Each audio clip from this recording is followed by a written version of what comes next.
Yo me escucho muy fuerte aquí. Sí. El día de hoy quiero que veamos. Yo hablo nomás en Facebook Live. Un saludo a todas las personas que se conectan a través de internet, a la hermana María, a la hermana Norita, a todas las personas que nos puedan estar viendo a través de Facebook Live. Un saludo a sus familiares, un saludo a los presentes también ahí, por el gran esfuerzo que hacen en un día en el que tienen libre, por así decirlo, estar dedicándole un pequeño tiempo, ¿no es cierto?, a lo que traemos a la mesa, que es la palabra del Señor. Y bajo ese mismo sentir, quiero que critiquen en su mente la palabra, la analicen, tomen versículos que ya se saben y los que no, o lo encuentran medio raros, los puedan buscar. Para que no se queden con ninguna duda, porque el enemigo se mueve en la duda. El día de hoy les traigo a la mesa cuando el milagro no ocurre. Porque podría haber traído palabra de milagro. Pero hay temas que no se hablan sobre cuando no ocurre. Hoy en día, según estadísticas internacionales, somos más de 2.500 millones de cristianos en todo el mundo. Imagínense que este país tiene ¿cuánto? Como 18 millones de personas. Estamos hablando de 2.500 millones de personas que se dicen ser cristianas en todo el mundo. Entonces, ¿qué es lo que sucede? Dentro de ese grupo tenemos los que creen sin ver, que eso los vimos la semana pasada, y los que creen viendo, que también estábamos viéndolo la semana pasada. En Juan 20:29 dice, Jesús le dijo, porque me has visto, creíste, Tomás. Bienaventurados los que no vieron y creyeron. Entonces, 2.500 millones de cristianos metidos en un grupo de el que creyó ciegamente en Jesús y el que creyó con el poder puesto delante de sus ojos en Jesús. Levantamos la mano, algunos levantaron la mano, la mayoría somos de los que necesitamos tocar para creer. Pero ahí ese es el grupo de cristianos, solo dos. Algunos me pueden decir, y están los que van a la iglesia y no creen, pero eso es otro tema, porque en 2 de Pedro, versículo 3, o sea, capítulo 3, versículo 8, dice, mas, oh amados, no ignoren esto para con el Señor, que un día es como 1.000 años y 1.000 años como un día. ¿Ya? Tomen eso como pequeños datos de la predica. ¿Qué quiere decir esto? Que para Dios, ¿cuánto viven las personas? ¿100 años? Y estamos hablando de que dentro de la vida de una persona pasan 3 generaciones normalmente. Tata, ¿cuántas generaciones tiene usted? Está usted, están sus hijos, están sus nietos. Todavía no tiene bisnietos. Entonces dentro de una persona, lo mínimo son 3 generaciones en 100 años. Estamos hablando de 3 personas en 100 años. 1.000 años, le quitamos 100, son 100 por 3, son 300 generaciones de cristianos dentro de un día del Señor. O sea que en un día del Señor tiene que atender, si estamos hablando de una sola familia, a 300 generaciones de cristianos en un día. Recuerden que la prédica es cuando el milagro no ocurre. ¿Cuánto tú abarcas en un día? Yo me levanto en la mañana cuando me voy a trabajar, pienso que me voy sumamente temprano, según mi cuerpo, que me alega por levantarse. Y yo me levanto, a veces me dan ganas de tomar desayuno y digo, no, hoy día voy a tomar desayuno en mi casa. Prendo el hervidor, veo la hora y pasó 1 hora. Desde que me levanté hasta que pensé que me iba a alcanzar a hacer el desayuno y ya me tengo que ir al trabajo. Después en mi trabajo me doy un par de vueltas y ya es la hora de almorzar. Y yo digo, bueno, si se pasa rápida la mañana, me doy una vuelta más y ya me tengo que ir para la casa. Pero ¿cuál es el punto? Que tú anhelas y esperas hacer mucho más dentro de un día de lo que tú puedes abarcar. ¿No es cierto? Eso es como ser humano. Y Dios obviamente no es ser humano, le abarca todas las cosas. Pero a veces nosotros, lo que decíamos la semana pasada, por estar pendientes de ciertos milagros, de ciertas situaciones, no vemos cómo se mueve Dios. Y pensamos que no está obrando, que no está trabajando. Eso es lo que estábamos viendo, ¿se acuerdan? Ahí nuestra hermana nos decía cómo ellos sin darse cuenta vieron al Señor moverse con el tema de los pasajes. ¿Se acuerda, hermana? Con el tema de los pasajes, sin que le hayan pedido, vieron al Señor moverse. Porque el Señor trabaja en cada uno de nosotros, pero son millones, en este momento, 2.500 millones de personas las que tienen que trabajar. Y decíamos la semana pasada que a lo mejor en este momento, en esta hora, en este día, no es el turno de tu milagro. Está haciéndole a uno de esos 2.500 millones de personas, está trabajando. Pero ¿cuál es la situación cuando el milagro no ocurre? Porque nos dedicamos a lo mejor a no mirar en qué se mueve el Señor. Pero cuando el milagro no ocurre, el Señor nos dio el poder en Efesios 2:10, dice, porque somos hechura suya, creados en Cristo Jesús, para buenas obras, las cuales Dios preparó de antemano para que anduviésemos en ellas. ¿Todos conocen el versículo? Y si se te cruza una persona enferma, inválida, el Señor preparó toda buena obra, ese enfermo se me cruzó porque tengo que sanarlo. Es lo primero que dice tu corazón, ¿no es cierto? El anhelo de que tú pudieses sentir y entregar ese poder que está escrito en la palabra, de sanar a las personas. Yo me imagino, a lo mejor, los que trabajan en el hospital, como nuestra hermana Tiare, ¿cuánto sentirían así la misericordia de poder imponer las manos y que sanasen todos? Porque es lo que anhelamos. Porque es lo que pensamos cuando leemos este versículo, que Dios pone las obras y las preparó y Dios nos entrega poder, ¿no es cierto? Pero cuando oro y no sucede nada, ¿qué viene a tu mente? ¿Por qué? Incluso muchas veces nos alejamos de esas oraciones por miedo a que no suceda nada y quedar en ridículo. Nos alejamos de ese tipo de oraciones por miedo a dejar, tal vez uno dice, no, a mí no me importa quedar en ridículo, pero no quiero dejar en ridículo al Señor. Y nos alejamos de oraciones de sanidad, de oraciones de milagro. A lo mejor tú necesitas un milagro en tu vida o quieres hacer algo con poder de Dios para poder renovar tus fuerzas en tu vida y no sucede nada. ¿Por qué? Es tan poderoso la cizaña que pone el enemigo en tu oído que tú tienes miedo incluso de preguntarte por qué, por miedo a faltarle el respeto a Dios. No, es que yo no me voy a preguntar por qué, porque el Señor se va a enojar conmigo porque le estoy preguntando. Hace un tiempo atrás me dijeron, yo no le voy a volver a preguntar a Dios porque significaría que estoy dudando de Él. ¿Y saben qué le respondí? Han pasado más de 15 años desde que le preguntaste a Dios. Más de 15 años que le preguntaste a Dios y tú crees que Él se va a enojar porque le vas a preguntar si puedes hacer algún cambio. Lo peor que puede pasar es que te diga que no hagas ni un cambio, te va a responder. ¿No es cierto? Pero el enemigo se mueve en la duda, en la duda y en la duda.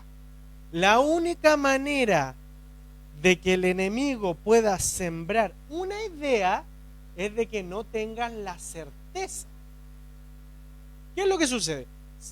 A ver, voy a tratar de no pensar en los trabajos de las personas que están aquí. Inventemos un trabajo. Pizzero. Tenemos una persona que entra a un trabajo y va a hacer pizza. ¿Te gustan las pizzas, Adam? Parece que está durmiendo. ¿No es cierto? Tenemos un trabajo que es hacer pizza. Ya, háceme las pizzas, te dice el dueño del local. ¿Y cómo la hago? ¿Cómo las va a hacer? Pero es que no, es que tienen que decirme que echarlo, si no me pueden quedar mal. Ahí es donde se mete el enemigo.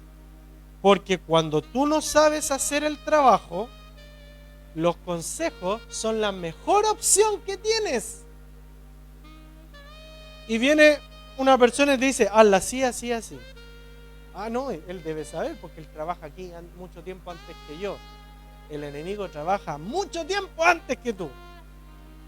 Sabe qué consejo darte. Sabe dónde atacarte. Se la sabe por libro, dicen por ahí. ¿Saben por qué sabe? Porque en la duda los consejos son los que te hacen sentir un pilar. Como que te puedes apoyar en ellos. Y si te equivocas, pucha, me dieron un mal consejo, ¿no? Porque eso es lo que uno, cuando no sabe qué hace, ChatGPT ahora. ChatGPT, ¿cómo poner una sonda? El enemigo da consejos, el enemigo no obliga, da consejos. ¿Y por qué se siente con la autoridad de darte un consejo? Por la duda. La duda abre la puerta a los consejos. Ay, yo tengo la duda si tengo que imprimir en A4 o en tamaño carta. Voy a preguntar. Y ahí el consejo. No, mejor imprímelo en tamaño carta porque así ahorráis hojas A4, por así decirlo. Y resulta que eran un formato A4. Entonces, cuando uno tiene dudas en su corazón, el enemigo pone respuesta. ¿Qué sucede cuando el milagro no ocurre? El enemigo te pone respuesta que tú no quieres preguntarle a Dios por miedo a dudar de Dios. Y empiezas, a lo mejor yo no tengo el poder, a lo mejor yo no soy hijo de Dios, porque cuando no tienes poder, te sientes que no eres hijo de Dios, ¿no es cierto? Entonces, el día de hoy no vemos tantos milagros. A pesar de que somos más que antes, no vemos tantos milagros. En la época de Jesús, la época del furor de los milagros, ¿cuántos cristianos había? Partamos por lo básico, los 12 apóstoles. Después teníamos los 73 enviados. Ahí ya tenemos 12 más 73. Tenemos 84, 85. Ponle tú que habían 150 cristianos. Y después vienen los de los panes y los peces. Más de 5.000 hombres. 2 veces. Ahí tenemos 10.083, 85 cristianos. Pero estamos hablando de 2,5 millones de cristianos en la actualidad. Entonces, si antes se veían más milagros, te has puesto a pensar que a lo mejor Dios puede hacer, no sé, diariamente unos 200 milagros. Ahora divídelo en los 2,5 millones de personas. Casi no se va a notar cómo se mueve. Casi no se va a notar cómo se mueve. Pero si ustedes me dicen, pero es que no es que es un Dios todopoderoso, un Dios que todo lo puede. Sí, amén. Yo estoy especulando para poder abrir su mente y que reciban lo que viene. Jesús, ¿por qué se me va hasta la última hoja? Todos los ratos se me va hasta la última hoja. Entonces, somos hechura suya, creados para buena obra. En eso quedamos, ¿no es cierto? Y estábamos hablando de que no hablamos mucho de que cuando el milagro no se ocurre, por el miedo a decirle a Dios, es que no tengo tanta fe y quiero saber por qué no está pasando el milagro. Hebreos 11:6 dice, pero sin fe es imposible agradar a Dios, porque es necesario que el que se acerca a Dios crea que le hay, o sea, que hay Dios y que es galardonador de los que le buscan. Ojo ahí que ahí hay un tips, un pequeño secreto. Todos son hijos de Dios los que creen en Cristo Jesús, ¿no es cierto? Cuando hablamos de temas de salvación, ahí están los galardones. tu esfuerzo tiene un premio mayor que el de otros. Incluso hay un premio que es que te puedes ir al infierno, a pesar de ser hijo de Dios. La palabra dice que el siervo inútil se va para el lloro y crujir de dientes. Entonces el siervo inútil era siervo aún, y después se fue al lloro y crujir de dientes. Es un pequeño tip. Pero nosotros, en este versículo, entendemos que si no tengo fe, no le agrado a Dios. Y ahí es donde se mete el enemigo. Toma el mismo versículo, porque toma la palabra para atacarte, y te dice: no digas nada, no le preguntes nada, porque va a pensar que no tienes fe. Ora nomás, ora que se sanen todos, porque si no oráis, no tienes fe. ¿Han sentido eso? Que venga quien sea y te, hermana, ore porque Chile sea de Cristo. Y tú oráis nomás. Porque si le decís, no, es que, ¿y si no pasa nada?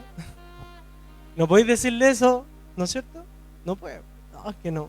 Yo tengo fe, como yo tengo fe, voy a orar. Pero la oración no se basa en eso. Cuando el milagro no ocurre, empezamos, ¿proviene de Dios? Porque no ha ocurrido nada.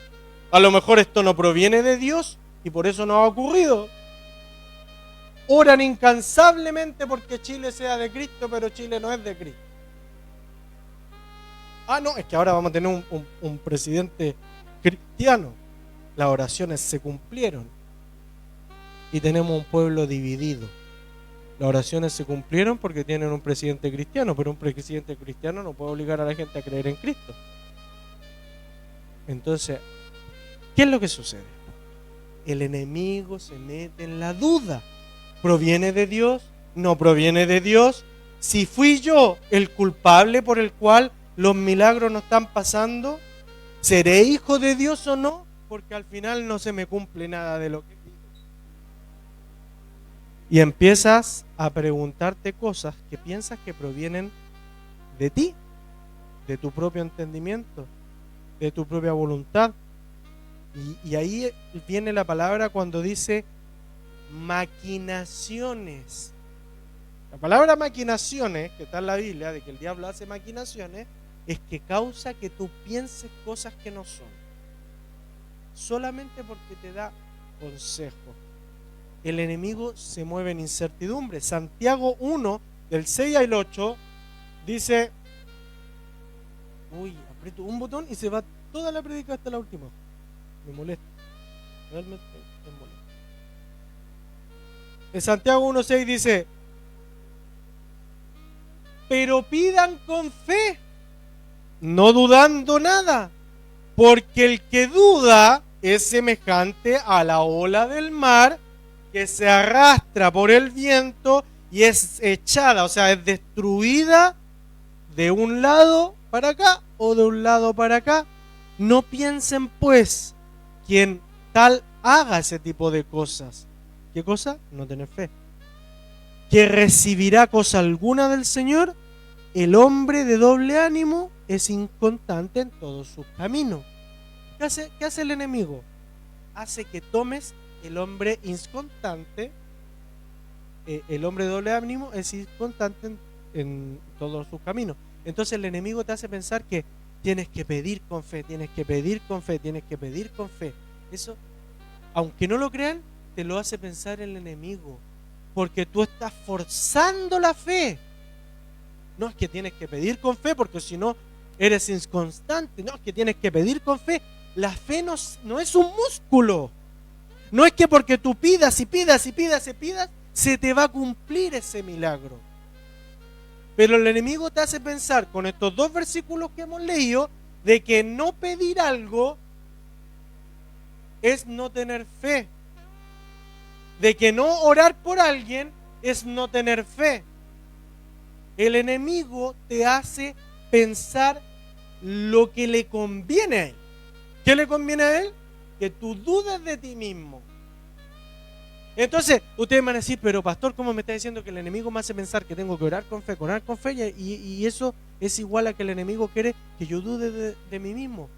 ¿Saben por qué? Porque el enemigo te hace orar. una y otra vez incesante con fe, porque sabe que el milagro no va a estar y eso va a afectar tu corazón.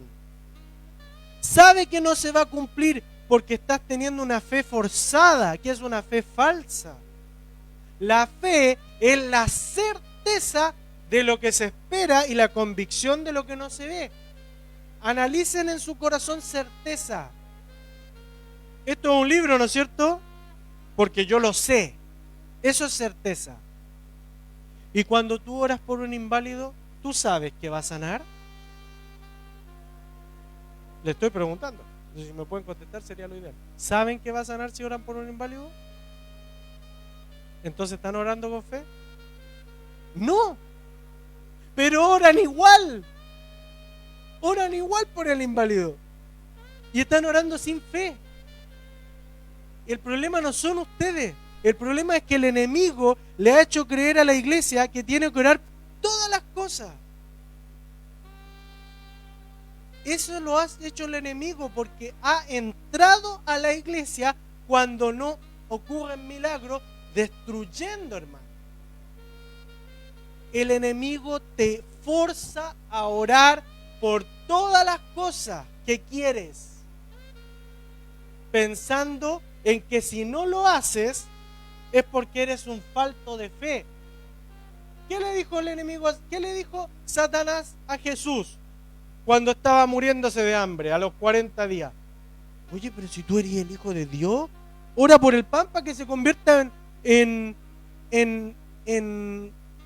para que la piedra se convierta en pan. ¿Qué hizo?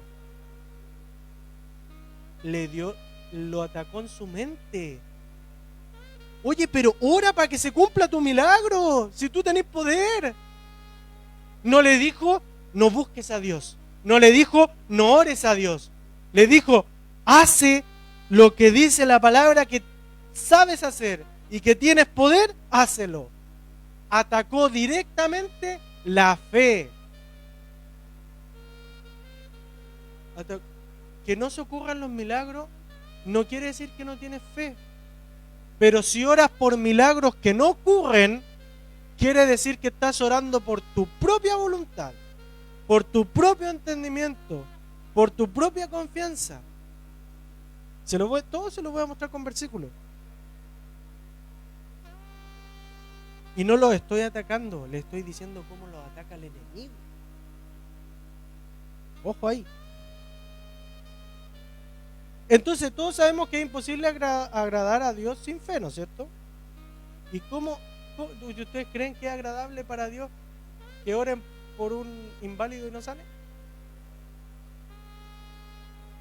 Si no tenían la certeza de que iba a sanar, tenían la esperanza. Y hace muchos días atrás yo prediqué sobre la esperanza, que la gente confunde la esperanza con fe. La esperanza es un anhelo de que tal vez pueda pasar algo. El tal vez entra la duda, que tal vez no. ¿Y quién está en la duda? El enemigo. El enemigo utiliza la esperanza para que los cristianos oren sin fe. ¿Y qué es lo que sucede con los que no son cristianos? Estos son unos payasos. Mírenlos gritar en la esquina. Mírenlos orar gritando y no pasa nada. ¿Cómo no se dan cuenta que puro que gastan aire? Tienen los medios pulmones. Tienen que sentir realmente esta palabra porque los va a ayudar a ver cómo se mueve el Señor. Trato de moverme despacito, pues se me mueve, pero muy muy rápido hasta el final de la hoja. Entonces, ahora necesitamos aclarar conceptos y situaciones para poder despejar el camino de algunos tropiezos de esta palabra. ¿Amén? ¿Qué es duda? Según el diccionario, es suspensión, indeterminación del ánimo entre juicios o dos decisiones, o bien acerca de un hecho o una noticia. ¿Se entiende? No se entiende. ¿Se entiende? No se entiende. El segundo dice vacilación del ánimo respecto a las creencias religiosas. ¿Se entiende? Pero ¿saben qué me llamó la atención? Los sinónimos. Recién estábamos viendo que sin fe es imposible agradar a Dios.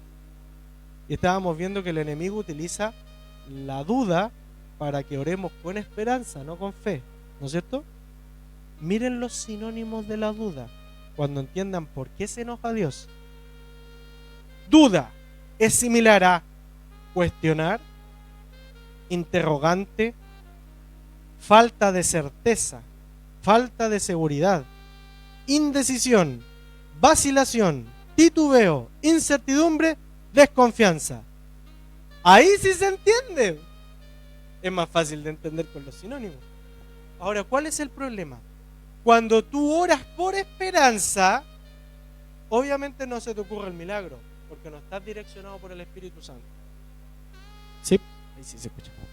¿Qué es lo que está sucediendo? Estás orando con entendimiento, con conocimiento humano, a través de que el enemigo te dice que si no lo haces, tienes poca fe, o no tienes nada de fe, ¿no es cierto? De eso estamos hablando.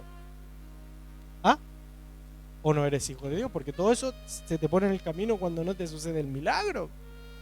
¿Sí? Mi hija que tiene esa enfermedad en la garganta, que en la noche no puede respirar, el enemigo me pone ahí, el pastor no tiene el poder para sanar su propia hija, ¿qué le queda a los demás?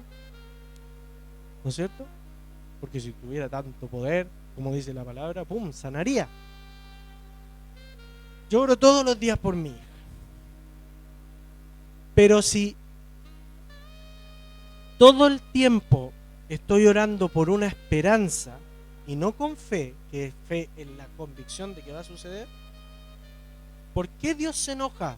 Porque está diciendo que tú lo cuestionas, está diciendo de que tú no te interrogas a ti mismo, así como, ¿va a sanar? ¿No va a sanar?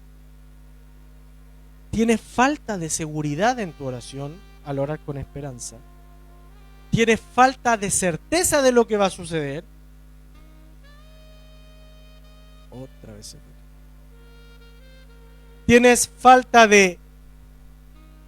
estás vacilando en tu oración, estás indeciso en tu oración, estás titubeando en tu oración, tienes incertidumbre, desconfianza, recelo, sospecha en tu oración solo porque estás orando basado en la esperanza. Entonces, le estás diciendo a Dios, no confío en ti. Le estás diciendo a Dios, lo hago por si acaso. Yo oro por si acaso. ¿Ustedes oran por si acaso? Yo me he visto muchas veces orando por si acaso. Porque el enemigo te pone en la situación de que tienes que orar. Pero Dios te dijo que tenías que orar. Esa es la gran pregunta. ¿Por qué la gran pregunta? Porque en eso se basa todo. Si quieres saber por qué el milagro no ocurre, tienes que meterte ahí. ¿En Dios te dijo que tenías que orar? Tomen todos esos conceptos que leímos delante, que tienen que ver con la duda, y todos apoyan a Satanás. Porque todos ponen en tela de juicio a Dios. Y Dios es el juez, no es el imputado. Hablo en términos legales porque la palabra me enseña a hablar eso. Hay que hablar en términos legales. Dios es el juez, no es el juzgado. El juzgado somos nosotros. Pero Satanás quiere que tú pongas a Dios como el imputado, como una persona a la cual debemos de juzgar. ¿Qué es lo que hace el mundo? El mundo juzga a Dios. ¿Por qué los niños se mueren de hambre? ¿Por qué hay violaciones? ¿Por qué hay tanta maldad? ¿Por qué si tan poderoso no hace algo? El mundo está al revés. Pone al juez como alguien que debe ir a la cárcel. ¿Y saben por qué? ¿Qué dice la Biblia? ¿Quién tiene que estar en la cárcel? El diablo. La palabra dice que él va a ir preso, que a él está en cadena y que a veces se le suelta. Porque me imagino que cumplirá su condena y después vuelve a mantener las patas. Entonces, para poder ser presidente, esta señora de Venezuela, ¿qué tuvieron que hacer? Meter preso al que estaba de presidente, al que era un dictador. Dentro de las teología bíblica, Dios es un dictador. porque Él hace lo que quiere. Tomen lo bueno de la palabra. ¿Ven? Dios es un dictador porque Él hace lo que quiere. Satanás, el diablo, es una persona que quiere librarse de su dictadura y para eso quiere meterlo preso y él gobernar en su posición. Pero obviamente no puede meterlo preso, pero sí puede meterlo preso en tu corazón. Por eso ataca al ser humano. Por eso es tan importante la cizaña que mete el diablo en ti, en mí, porque si logra meter a Dios en tela de juicio en tu corazón y logra dictar una sentencia de que Él no te ayuda, Él deja de ser tu presidente. Él deja de ser tu cabeza y pasa a ser tu enemigo. ¿Qué pasa cuando un partido político está en contra del que está en la presidencia? Es su enemigo. ¿Y qué hace? Trabaja para que no lo vuelvan a elegir. Eso hace el diablo en tu vida. Trabaja para transformar a Dios como tu enemigo, para que tú no lo vuelvas a elegir, para que tú no lo sigas y para que no te sientas apoyado por Él ni por lo que Él dice, y te lo transforma como en un dictador malo. Y que Él es ni siquiera dictador. Él es el bueno porque te deja hacer lo que tú quieras, mientras no te metas con Él. Entonces, es tan importante cuando no ocurre el milagro que sepamos por qué no ocurre. ¿Por qué? Porque eso nos desgasta, nos quita fuerza. ¿Qué pasa cuando tú no logras expresar tus sentimientos? ¿Qué pasa? Te vas en una depresión. Cuando tú no puedes hablar con tus padres por algo que te molesta, te ahogas en rabia, que en algún momento explota y haces algo que no te hubiera gustado decir o hacer. Eso es lo que trabaja el enemigo, que tú acumules cosas en contra de Dios o en contra de tu vida, pensando de que tú no eres de Dios, para que en algún momento explotes y te alejes y te vayas al mundo. Porque el mundo, ¿qué es lo que te va a dar? Distracción. Y es una distracción que se siente bien. ¿Por qué se siente bien la distracción del mundo? Porque está hecho para eso. Está hecho para darte... ¿Qué? Satanás es el imitador, ¿no es cierto? Él imita el fruto del Espíritu por lo que te entrega el mundo. El mundo te da gozo, te da paz, benignidad, paciencia, templanza, dominio propio. Todo eso te lo da, pero a través de cosas que solo tiene el mundo. ¿Cómo te da templanza y dominio? ¿Cómo te da templanza? Con un apoyo psicológico. ¿Cómo te da gozo? Con algunos vacilongos, asados, carreras de auto. ¿Cómo te da dominio propio? Tú haces lo que querías. Nadie te manda. El mundo imita el fruto del Espíritu, pero es un fruto que no realmente dura. ¿Hasta cuándo? Hasta que te das cuenta de que eso no era lo correcto para tu vida. Entonces, ¿era realmente gozo? Vacilaste hasta que quedaste embarazada y te dejaron botar. Y lo que gozaste terminó en sufrimiento. El mundo entrega imitaciones de Dios. Imitaciones de Dios. Miren, la oración en Juan 13:14 dice: todo lo que le pidas al Padre en mi nombre, lo haré para que el Padre sea glorificado en el Hijo, y si algo pidieses en mi nombre, yo lo haré. ¿No es cierto? Lo dice la Biblia. Por eso todo lo decimos en el nombre de Jesús. Señor, bendice tu alimento en el nombre de Jesús. Señor, sana a esta enferma en el nombre de Jesús. Despiértate, dormilón, en el nombre de Jesús. Ustedes todos lo piden en el nombre de Jesús, ¿no es cierto? ¿Y qué les dice el diablo? Ahí dice que todo lo que pidas. Y entonces, ¿por qué no está el milagro? El que tú pides. Si ahí dice que todo lo que pidas, y no se te da, ¿por qué? Porque Dios no existe. Esos son los más graves. Porque tú no eres hijo de Dios, por eso no te da las cosas que tú pides. Ese es el intermedio. Porque, ¿por qué? Basados en este versículo, basados en este versículo, todas nuestras oraciones siempre van a terminar con: te lo pido en el nombre de Jesús. Pero ¿es esto lo que quiso decir Jesús? El versículo anterior lo dijo Jesús. Él quiso decir que todas las cosas que habláramos con Dios debemos de añadir: Jesús te lo está pidiendo, porque Él es el que me dice que yo diga esto. Eso es lo que se entiende, ¿no?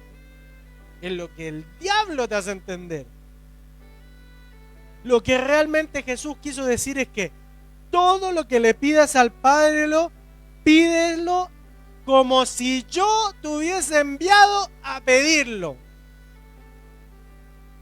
Y eso significa que deben pedir lo que yo pediría. Y ahí hay uno de los primeros puntos de por qué no sucede el milagro. Porque el enemigo te hace pensar que si no pides es porque no tienes fe. Porque el enemigo te hace pensar de que este versículo significa que todo se te puede dar porque lo pidiste en el nombre de Jesús.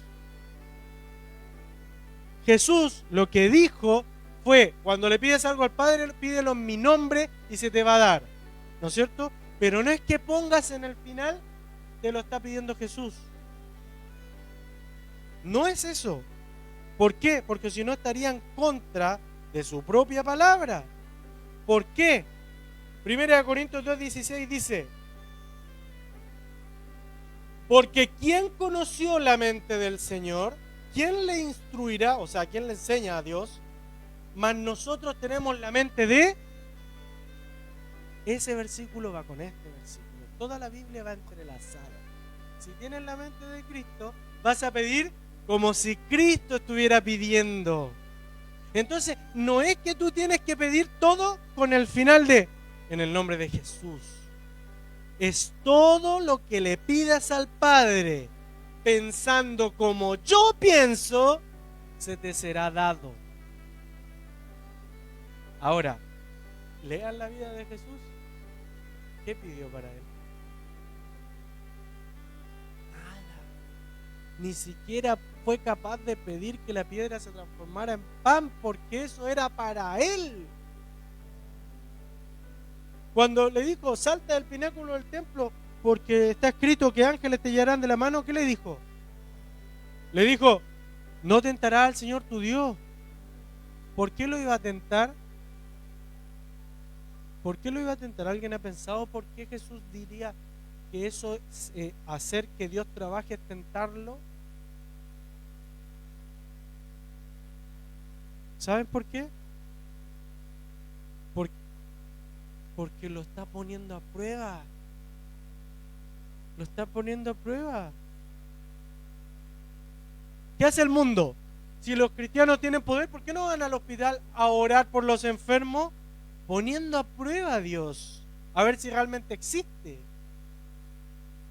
Por eso no ocurre el milagro, porque Dios, primero, no le gusta que lo pongan a prueba. Él le gusta moverse libremente.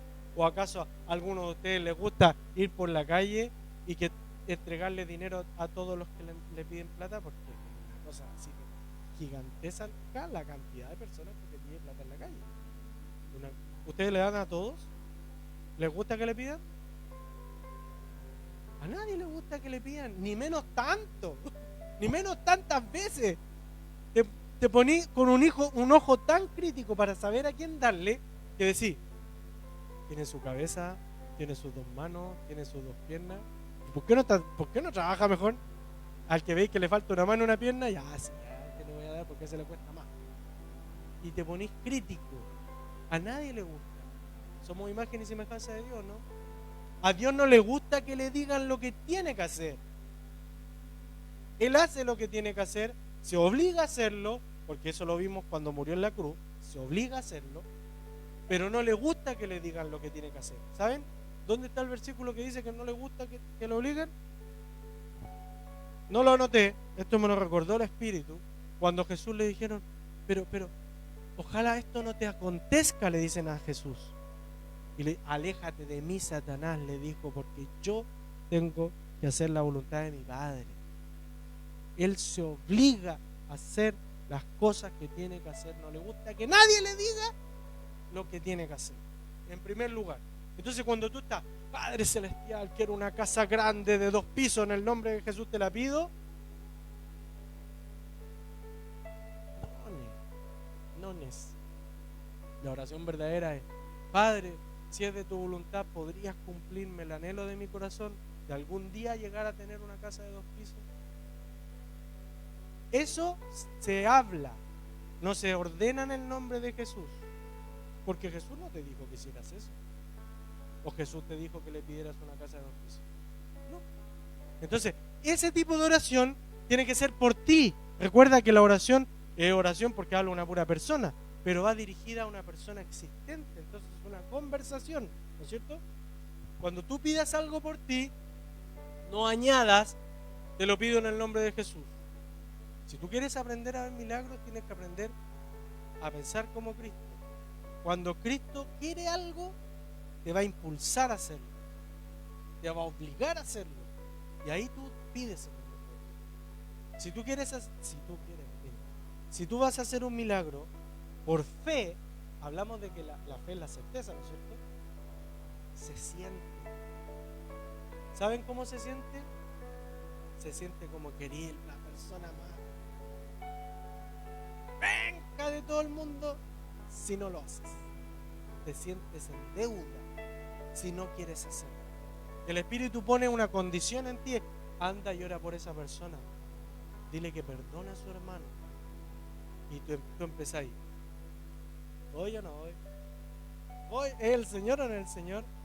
Y te hace sentir que eres un traidor por no hacerlo. Te hace sentir un sentimiento. Entonces, ese tipo de cosas te hacen actuar en el nombre de Jesús. Entonces tú te acercas y le dices, voy a orar por usted, y empiezas a orar. El Señor me dice que debes de perdonar a tu hermano, perdónalo en el nombre de Jesús. Ahí está bien utilizado el nombre de Jesús, porque el Espíritu te está impulsando. ¿Y de quién es el Espíritu? Del Señor. Pero si tú quieres un auto nuevo, Señor, dame un auto nuevo en el nombre de Jesús, te lo pido. Lo decreto, lo estapo, clavo la estaca, le tiro 3 chorros de aceite. El chiste se cuenta solo. Nuevamente repito, Jesús te hace orar en esa dirección. Yo le pido perdón a Dios por haber orado mal cientos y miles de veces, porque esta palabra ya la sabía, ya la había entendido, y de hecho esta misma prédica la había escrito hace no sé cuántos años atrás, pero la escribí en otra dirección. Eran casi los mismos versículos. Y nuevamente el Señor me hace recordar, al escribir esta prédica, que oró mal. ¿Cuál era el nombre de la prédica? Cuando el milagro no ocurre. Por todas estas situaciones, los milagros no ocurren. No porque el milagro no tenga que ocurrir, no porque Dios te alejó de ti, sino porque Él no te dijo que oraras por eso.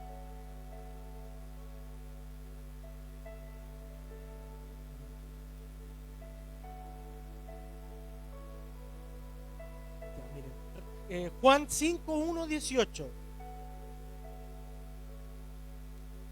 Y aquí van a entender mucho lo que les estoy diciendo. Juan 5:1-18 dice: el paralítico de Betsaida. ¿Conocen el paralítico de Betsaida? Amén. Después de estas cosas había una fiesta de los judíos, y subió Jesús a Jerusalén.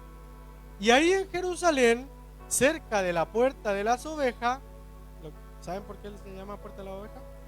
Antiguamente había muchas guerras. Entonces se construían muros alrededor de las ciudades. Alrededor de Jerusalén había un muro. Y así como yo les digo, salgan por la puerta de la cocina o salgan por la puerta de adelante, cada puerta tenía su nombre específico. Dentro de ese muro estaba la puerta de las ovejas. ¿Amén? Estaba la puerta de las ovejas, donde había un estanque llamado en hebreo Bethesda. ¿Ya? Soy súper bilingüe, así que... el cual tiene 5 pórticos.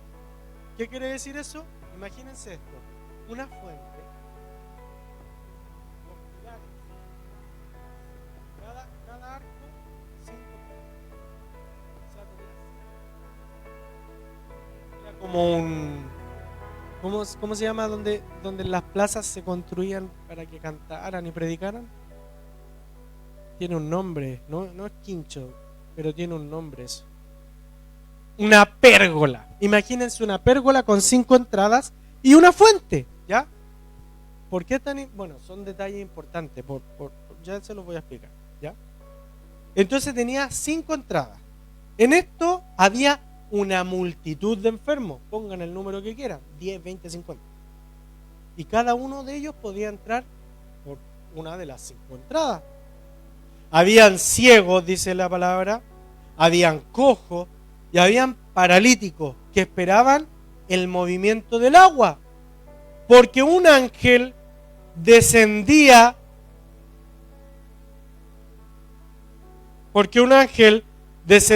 de tiempo en tiempo al estanque, movía el agua y el que primero entra al estanque, después de que se movía el agua, quedaba sano de cualquier enfermedad, estoy leyendo textual, que tuviese. Y había allí un hombre que hacía 38 años que estaba enfermo. En el 5, ahora voy al 6. Cuando Jesús lo vio acostado, supo que llevaba mucho tiempo así y le dijo: ¿tú quieres ser sano? Señor, le respondió el enfermo, no tengo quien me meta el agua en este estanque cuando se agita, y entre tanto que yo voy, otro desciende antes que yo. Jesús le dijo: levántate, toma tu lecho y anda. Y al instante que el hombre fue sanado, tomó su lecho y anduvo, y era día de reposo aquel día. ¿Cuántos enfermos habían?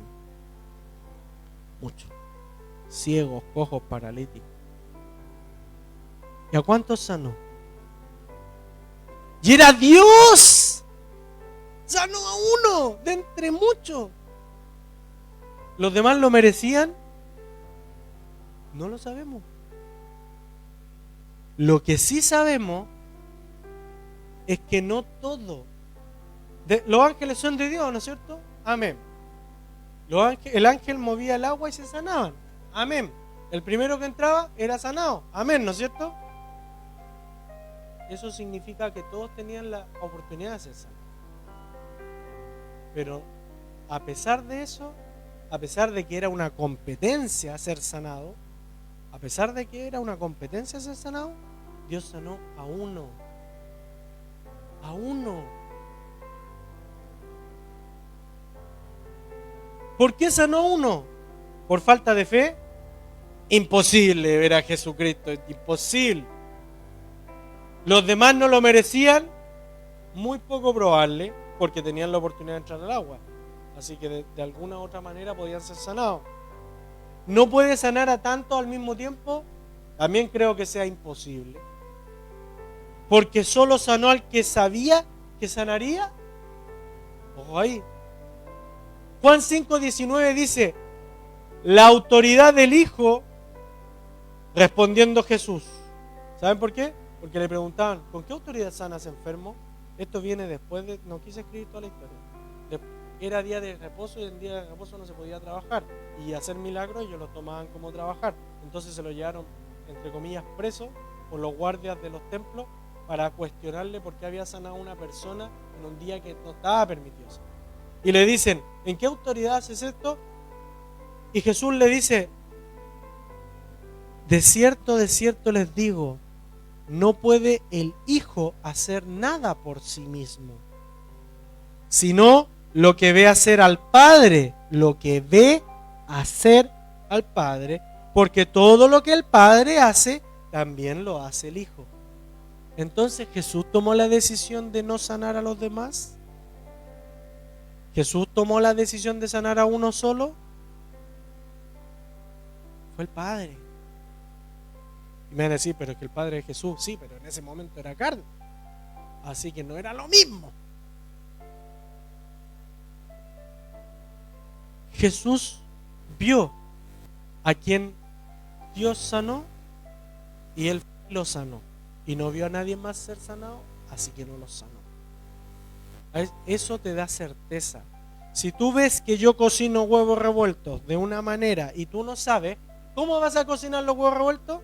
Imitándome a mí, ¿no es cierto? Y eso te da seguridad, te da certeza de que vaya a tener el resultado que esperas. La fe es exactamente igual. La certeza es la seguridad de que vas a tener el resultado que esperas.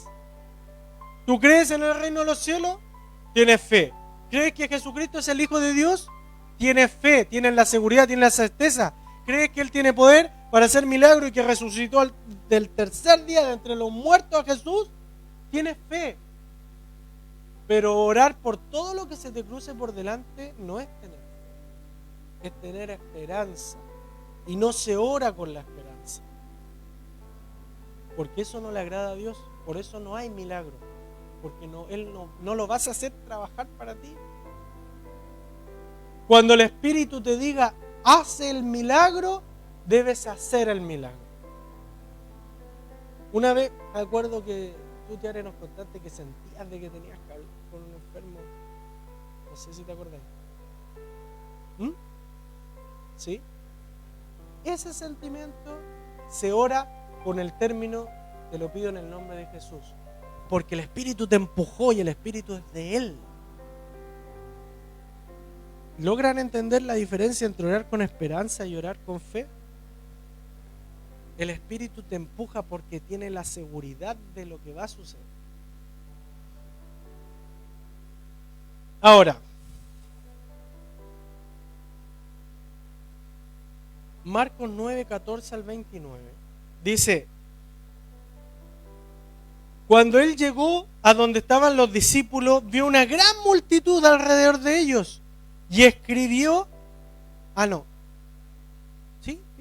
y escribió que disputaban con ellos. Bueno, ahí decía escribió, luego una mala traducción. Y enseguida toda la gente, viéndolo, se asombró y corrieron a saludar a Jesús. Y Él les preguntó, ¿por qué están peleando con ellos? Porque había mucha gente peleando con los apóstoles.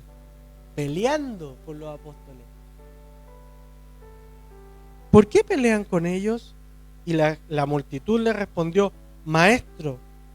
Uno de la multitud le respondió, Maestro, traje a ti, a mi hijo, que tiene un espíritu mudo, el cual donde quiera que le toma, lo sacude y echa espuma, cruje los dientes y se va secando. Y yo le dije a tus discípulos que echaran fuera al espíritu, y no pudieron. Y respondiendo les dijo, oh generación incrédula, ¿hasta cuándo he de estar con ustedes? ¿Hasta cuándo los tengo que soportar? Ahí Jesús se enojó, ¿no es cierto? ¿Por qué?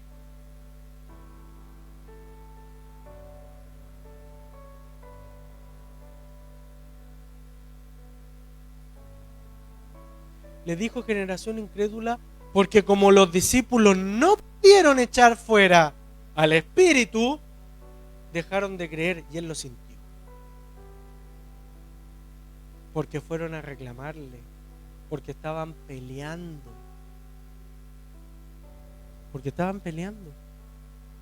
Porque no habían sacado. Entonces, las personas tuvieron fe, por eso les dijo generación incrédula, porque no fueron con fe, fueron con la esperanza de que ese espíritu fuera echado, y en el momento en el que no fue echado, se les fue la esperanza, y como no tenían fe, se pusieron a pelear y fueron a reclamarle a Jesús. Pareciera que Jesús se enoja porque no se pudo echar al demonio, ¿no es cierto? Es como que se hubiera enojado con sus propios discípulos. Pero en realidad se enoja porque al no poder echarlo fuera, las personas dudaron de que podían echarlo fuera. Dudaron del Señor. Y él sintió esa incredulidad de parte de la gente y se enojó. No te enfoques en el que se enojó, ¿ya? Después dice, traédmelo, dice Jesús. Tráiganme al que no le salió el espíritu, tráiganme. Y se lo trajeron. Y cuando el espíritu vio a Jesús, se sacudió con violencia el muchacho, quien cayendo al piso se revolcaba. Yo he visto personas revolcarse en el suelo cuando le salen fuera los demonios. Hay algunos que sí mienten, hay que admitirlo, yo los he visto mentir. Se dan vueltas para allá, se dan vueltas para acá y si les dicen terremoto o fuego, salen corriendo. Yo los he visto abrir un ojo, ver qué está pasando y cerrarlo. Pero hay otros que no. Que el demonio los retuerce. Porque es como que le estuvieran sacando algo de adentro y está retorciéndose el cuerpo porque no quiere salir. ¿Te has tratado de sacar la ropa mojada? Una cuestión así que te dobláis para todos lados porque está pegada. Eso siente el cuerpo. Se empieza a retorcer porque el espíritu no quiere salir. Y se da vueltas para todos lados. Algunos vomitan, etc. ¿Cuál es el punto? Que sí lo he visto de verdad. Y soy testigo de ello. Entonces, dice, Jesús le preguntó al Padre, ¿cuánto tiempo que le sucede esto? ¿Se dan cuenta que no fue automático? ¿Qué hubieran hecho ustedes? En el nombre de Jesús, sal fuera. Jesús no hizo, sal fuera al tiro. Se puso a conversar con el papá. ¿Y hace cuánto tiempo que le sucede esto? Averiguando de dónde provenía la situación. Y él le dijo desde niño, muchas veces se cae al fuego o se cae al agua porque quiere matarlo. Pero si puedes hacer algo, ten misericordia de nosotros, ayúdanos. Jesús le dijo, si puedes creer, al que cree, todo le es posible. E inmediatamente el padre del muchacho clamó y le dijo, creo, ayúdame a mi incredulidad. ¿Se dan cuenta? Le dijo, creo, pero ayúdame a creer. Porque el primer creo es, tengo la esperanza, pero no tengo la certeza. Tú puedes pedirle doble porción de fe al Espíritu Santo, dice la Biblia. Cuando tienes dudas sobre algo, vuelve a preguntar. Dios no se enoja. Dios no se enoja porque le vuelves a preguntar. Diferente es que le pongas prueba. Ay, Señor, voy a prender el hervidor. Si me alcanza para 5 tazas, significa que me tengo que casar con ese hombre. Si me alcanza para 4, con el otro hombre. No le pongas prueba. Yo he visto gente hacer eso. No eso de las tazas, lo he visto de otra manera. No le pongas pruebas a Dios, una tras otra, tras otra. Si el Señor te contesta una prueba, puedes preguntarle para que te conteste, pero no le pongas pruebas. Con una prueba basta. Entonces, me van a decir, pero en la Biblia aparecen 2 pruebas. ¿Ah? Señor, si se larga a llover y mi manto aparece secado, es porque tú quieres que haga esto. Señor, si está todo soleado, pero mi manto amanece mojado, es porque tú quieres que haga esto. Entonces, ¿cuál es el problema? Que la certeza es la certeza, convicción, y la duda es donde trabaja el enemigo. ¿Por qué no debemos poner tantas pruebas? ¿Por qué trabaja el enemigo? Ya, ¿en qué estábamos? Si puedes creer al que cree, todo lo es posible, bla, bla, bla. Ya. Cuando Jesús vio que la multitud se agolpeaba, o sea que todos venían porque querían mirar si realmente podía echar fuera al espíritu que sus propios discípulos no pudieron echar, le dijo al espíritu mudo y sordo, yo te mando que salgas de él y no entres más en él. Ojo con esa palabra, porque a veces echamos fuera demonios, pero no le ordenamos que no puedan entrar de vuelta. Y no entres más en él. Entonces el espíritu, clamando y sacudiéndose con violencia, salió y él quedó como muerto. ¿Han visto cuando quedan ahí tirados en el suelo?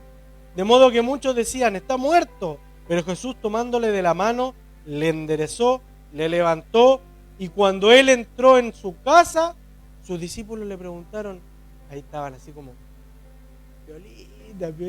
estaban piolitas, ¿por qué nosotros no pudimos, Señor, echar fuera ese demonio? Y él les dijo, este género con nada puede salir, sino con oración y ayuno. Ahora, ¿de qué era la predica? Cuando el milagro no ocurre, en ese momento los discípulos no pudieron hacer el milagro, ¿no es cierto? Muchas veces en tu vida no vas a poder hacer el milagro. ¿Quiere decir que no eres hijo de Dios? No, de ninguna manera. Quiere decir que o no estás orando porque Dios te lo dijo, o te falta el paso siguiente. Cuando Jesús le dijo, este sale con oración y ayuno, es un tiempo. Habla de tiempo. Significa que no. Oración. Cuando Jesús le dijo, sal fuera, ¿estaba orando? No, le dio una orden. Cuando tú echas fuera demonios, tú le das órdenes, sal fuera, no estás orando. Cuando le dices, sal fuera en el nombre de Jesús, ¿estás seguro que Jesús te dijo que lo echaras fuera? Entonces, cuando tú estás orando y echas fuera un demonio, y él no quiere salir, tienes que acudir a la oración, y la oración es igual a intercesión. Y la intercesión es insistencia.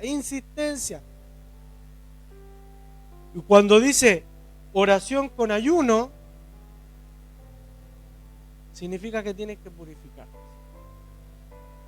Que no te hace caso, porque no, tu luz no la resplandece. La oscuridad se va con la luz.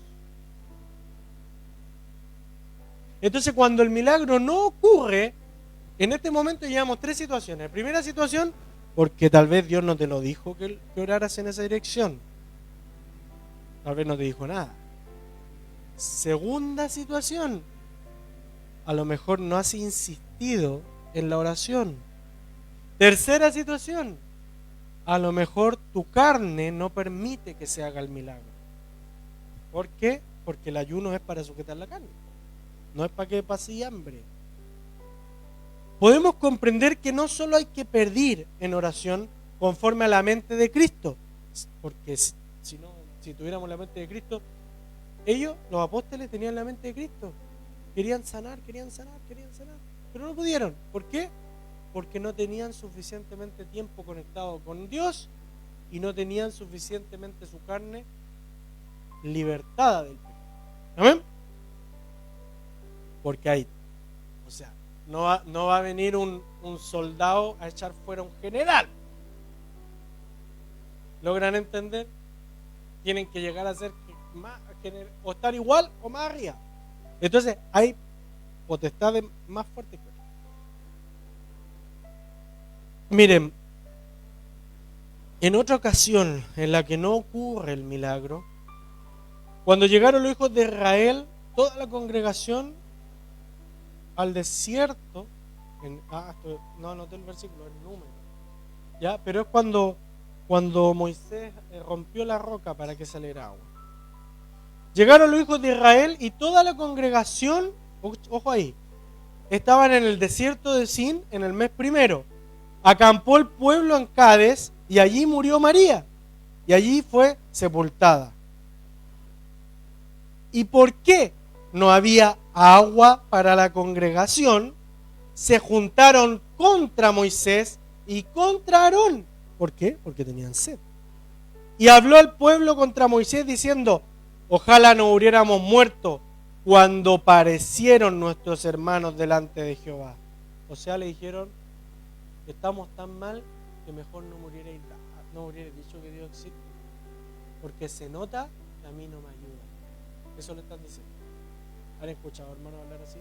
No me habléis de Dios, porque si supierais la infancia que tuve, ni siquiera me hablaríais. No me vengáis a hablar de Dios, porque si existiera, no permitiría que sucedan tales cosas. ¿Han escuchado eso? Ya, esta congregación estaba igual. Y después le decían, porque hiciste venir a la congregación de Jehová a este desierto para que muramos aquí todos nosotros y todas nuestras bestias. Y porque nos has hecho subir de Egipto para traernos a este mal lugar, no es lugar de cementerio, de higueras, de viña, no es lugar de granada, ni siquiera tiene agua para tomar. Y se fueron Moisés y Aarón delante de la congregación a la puerta del tabernáculo y se postraron sobre sus rostros, y la gloria de Dios apareció sobre ellos, y habló Jehová a Moisés diciendo: toma tu vara, reúne a toda la congregación, tú y Aarón tu hermano, y hablad a la roca a vista de ellos, y ella les va a dar agua, y se sacarán aguas de la piedra, y darás de beber a toda la congregación, a todas las bestias. Entonces Moisés tomó la vara delante de Dios, como él le mandó. Reunieron a Moisés y Aarón a la congregación delante de la roca, y le dijo: oíd ahora, rebeldes, ¿os hemos de hacer salir agua de esta roca? Entonces alzó Moisés su mano y golpeó la piedra con su vara 2 veces, y salieron mucha agua, bebió toda la congregación, todas las bestias. Y le dijo Jehová a Moisés y Aarón: por cuanto no creísteis en mí para santificarme delante de los hijos de Israel, por tanto no meteréis esta congregación en la tierra que les he dado. Estas son las aguas de la rencilla, por las cuales contendieron los hijos de Israel con Dios, y él se santificó en ellos. ¿Por qué Dios se enojó y les dio el agua igual?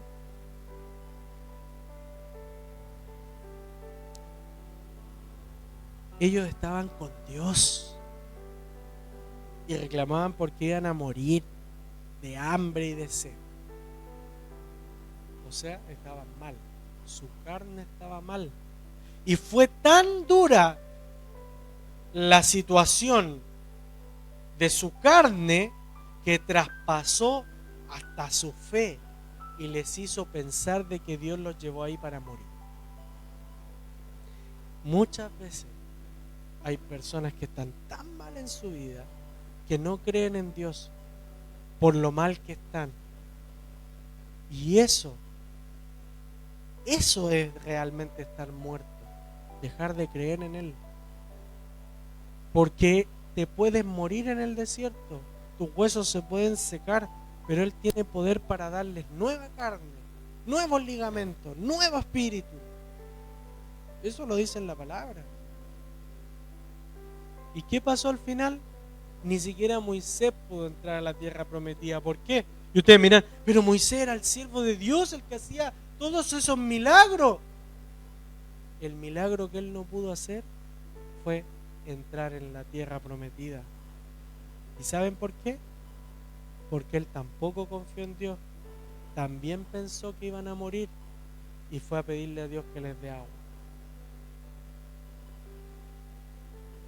A veces tú piensas que el milagro nunca va a ocurrir, pero es porque estás mirando el milagro equivocado. ¿Qué milagro se ocurrió? Saciaron la carne, le quitaron la sed a la carne.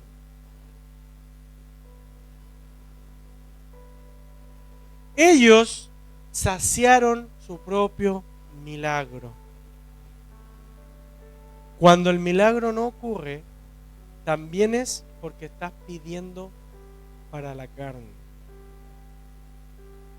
Miren, Santiago 4:3 dice: pedís, pero no recibís, porque pedís mal para gastar en tus propios deleites. Jesús en ninguna parte de la Biblia se menciona que pide para Él. Incluso cuando tuvo hambre, ¿se acuerdan que le estaba hablando? Cuando Satanás lo tentó, no pidió nada, porque eso hubiera sido para Él, para saciar su carne. La palabra dice que venimos a servir y no a ser servido. Jesús comió porque alguien más le trajo la comida, más le sirvió a Él, pero su oración siempre fue para entregar a los demás. Siempre fue para entregar a los demás. Primera de Pedro 5:10 dice: el Dios de toda gracia, que nos llamó ante su gloria eterna en Jesucristo, después de que hayan padecido por un poco de tiempo, Él mismo les va a perfeccionar, les va a afirmar, les va a fortalecer, los va a establecer, y siempre vamos a padecer algo, pero eso es para hacernos más fuertes, más firmes y más establecidos como hijos. Cuando no ocurre el milagro, lo tengo que repetir muchas veces porque son situaciones diferentes, no es porque no te lo mereces, no es porque Dios no quiera hacerlo, es porque no es necesario en ese momento. A lo mejor las personas se mueren esperando el milagro que querían y eso les causó no poder ver el milagro que sí se estaba haciendo. Debes de orar en el nombre de Jesús con fe, con seguridad y con certeza.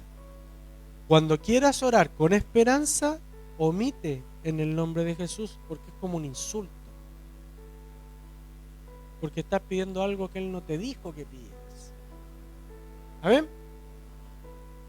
Pero ¿qué es lo importante? Que hay milagros que no ocurren. Tienes que gozarte en eso. ¿Sabes por qué? Porque te quita pesos de encima. Los apóstoles no pudieron echar fuera al demonio y siguieron siendo apóstoles. Tú no dejas de ser hijo porque no tienes ese poder en ese momento cuando tú lo quisiste o cuando alguien más te lo exigió. No dejas de ser hijo.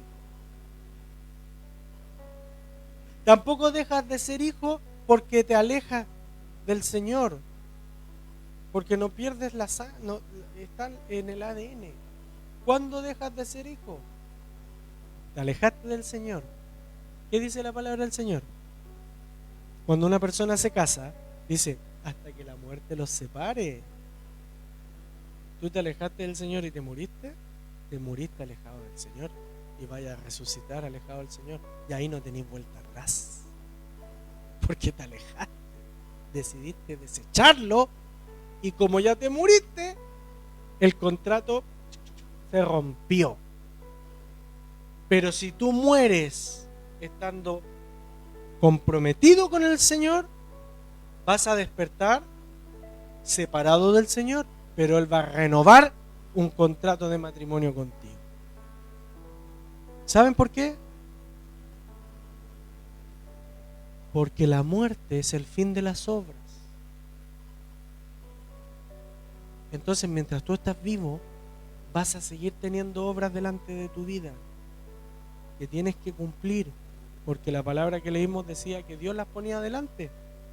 Pero cuando oras para una obra de Dios, te empuja Dios. Te empuja. A ver, ¿cuándo nos ha empujado Dios a hacer una obra así como? Sí. Bueno, ya se lo he contado varias veces. Una vez yo tenía 1.000 pesos en el bolsillo y eran para comprarme un completo. En esa época que los completos valían 1.000 pesos. Yo estaba trabajando en San Felipe y había una persona y el Espíritu me decía, dale los 1.000 pesos. Y yo no quería. Realmente quería comerme ese completo. No quería y no quería. Y el Espíritu me empujaba, dale esos 1.000 pesos, dale esos 1.000 pesos. Así como, ¿realmente me vaya a negar esos 1.000 pesos? Me decía el Espíritu. ¿Me los vaya a negar? ¿Así de traidor eres? Yo realmente no quería, ¿sabes qué? Peleé con Dios en ese momento. Y después me devolví y se los pasé. Eran mis únicos 1.000 pesos. Se los pasé. Me di la vuelta, crucé la calle, miré para atrás y el mendigo había desaparecido.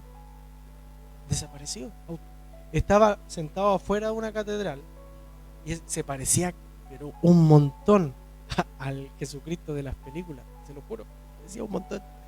Estaba con toda su ropa haraposa, sucia. Extraordinariamente no eran ropas de las que usamos al día de hoy, eran como ropas muy antiguas. Y desapareció. Y yo le decía al Señor, a lo mejor era una prueba. Y mi carne me decía, ¿y si no? ¿Y si desapareció porque fue corriendo a comprarse un copetito? Porque la carne se niega. Y yo me metí las manos al bolsillo en esa sensación de que no tengo los bolsillos. ¿Has visto cuando tienes los bolsillos vacíos y para lo único que sirven para poner las manos? Y de repente siento el billete. Y si yo se lo pasé, Y cuando lo saco, había un billete de 5.000 pesos, sin mentir, que no estaban ahí, que aparecieron milagrosamente. Cuando el Espíritu te hace hacer algo, te da el milagro. Cuando el Espíritu te hace orar por algo, te da el milagro. Porque en el Espíritu no hay errores, hay solo certezas. Entonces cuando el milagro no ocurre, es por algo, pero por todo menos que no seas hijo. Por todo menos que no seas hijo. A lo mejor estás orando mal, a lo mejor estás orando con esperanza, a lo mejor el enemigo te molesta para que ores. Ora por esto, ora por esto, ora por esto, ora por esto. Si vas a orar por ti, habla con el Señor, no des órdenes, habla con el Señor. Cuando tú quieras pedir algo por ti, háblalo con el Señor. Cuando el Espíritu te haga hacer algo, da la orden. Esa es la diferencia. En el nombre de Jesús es una orden. Yo vengo delante de ti, mi Señor, para pedirte por algo que mi Señor me está diciendo que tengo que venir a buscar. Entrégamelo, te lo pido en el nombre de mi Señor, porque Él me envió. Estás dando una orden. Debemos de dejar de escuchar al enemigo decirnos que no tenemos poder, decirnos que no tenemos milagro, dejar de escuchar cuando nos dice, oye, pero ¿y cómo las iglesias de internet ahí los paralíticos sanan y todo eso? Y ustedes son poquitos. ¿Saben por qué son poquitos? Porque no tienen nada que entregar. Tienes que mirar a Dios cómo se mueve, pero entender al mismo tiempo que un día para Él son 1000 años de nosotros. Si tú alcanzas a hacer 20 cosas en un día, Él alcanza a hacer 20 cosas en 1000 años. ¿Por qué? Porque Él no tiene este porte pequeñito como nosotros. Él es muy, muy, muy, muy grande. Ustedes ven a la hormiga y a los bichitos, ¿no es cierto? Para ellos, nosotros nos movemos como en cámara lenta. Porque somos tan grandes que nos ven movernos lentamente. Pero, de la misma manera para Dios, nosotros los vemos moverse en cámara lenta. Han pasado, desde que llegó Jesús, según el calendario, 2 días. Por así decirlo. 2 días. Y Dios te va a decir, oye, tanto que me apuráis si han pasado 2 días nomás. Te dije que me iba muy, muy lejos y ya queréis que llegue si han pasado 2 días. ¿Se imaginan que les contestara así? Nuestro tiempo no es el tiempo de Él, pero la fe sí es el tiempo de Él. Cuando Él te dice que hagas algo, es el tiempo, es el momento exacto para que tú veas tu milagro. Sigue pidiéndole por ti, sigue pidiéndole por tu corazón, pero no lo ordenes en el nombre de Jesús porque Él no te lo ha dicho. Esa es una conversación entre tú y el juez. Y cuando el juez dictamine que se te haga el favor de lo que tú estás pidiendo, ahí sí vas a pedir en el nombre de Jesús y se te hará hecho. Y yo lo he vivido y soy testigo de eso. Amén. Padre, Señor Dios Todopoderoso, ayúdanos a entender el poder de tu gloria. Ayúdanos a entender el poder que has puesto en nosotros, Señor.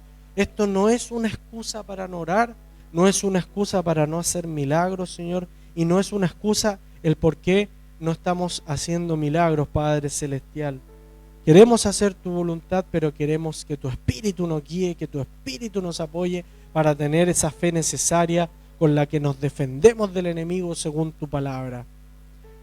Líbranos del mal, líbranos de las ataduras religiosas, líbranos, Padre Celestial, de las dudas del enemigo, líbranos de aquellas artimañas, Padre amado, en las que se pone en nuestra mente que ya no queremos más. ¿Para qué seguir si no vemos resultados? ¿Para qué seguir? Líbranos de esos sentimientos, Padre. Vuélvenos el vigor, danos el milagro que necesitamos para renovar nuestras fuerzas, te lo pido, Padre Celestial, te lo pido en serio.